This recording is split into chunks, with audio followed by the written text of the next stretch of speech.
If all Australians knew what's really happening in Alice Springs, they'd stop repeating slogans and start asking why nothing has actually worked for 20 years.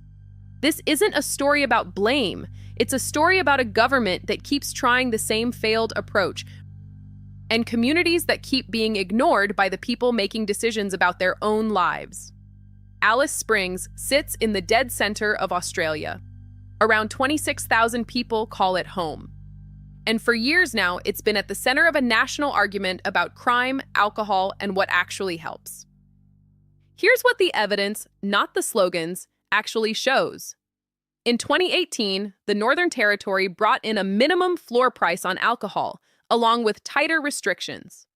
Within about 10 months, Alice Springs recorded a 43% drop in alcohol-related assaults.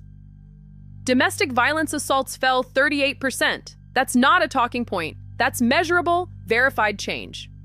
More recently, the current NT government points to fresh data.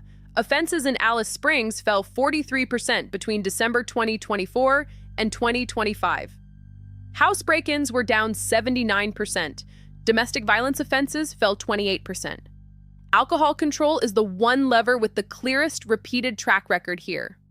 But tougher justice laws come with a cost that rarely makes the headlines. The NT's average prison population has risen more than 15% in the past year. Nearly 3,000 adults are now behind bars, alongside 50 juveniles. The Northern Territory locks up a higher share of its population than almost anywhere else. Even the NT Police's own assistant commissioner has said it plainly, you can't arrest your way out of this. Locking more people up might bring numbers down for a while, but it doesn't fix what's actually driving the crime. Here's the part that should make every Australian uncomfortable.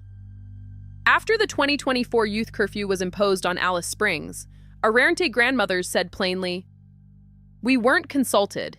We were not aware of what was happening. It's inappropriate. It's insulting.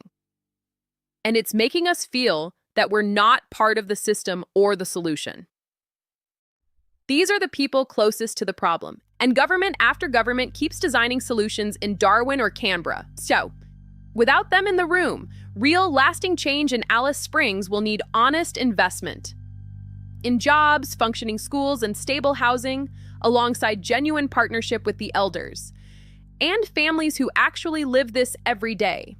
Not slogans, not another curfew announced without warning.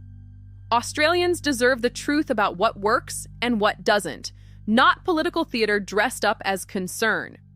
Sovereignty means every Australian community gets a government that's honest about its failures and willing to listen to the people who live the consequences. Let's keep it real.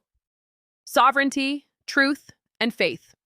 Follow on YouTube and X at Let's Keep It Real 2026.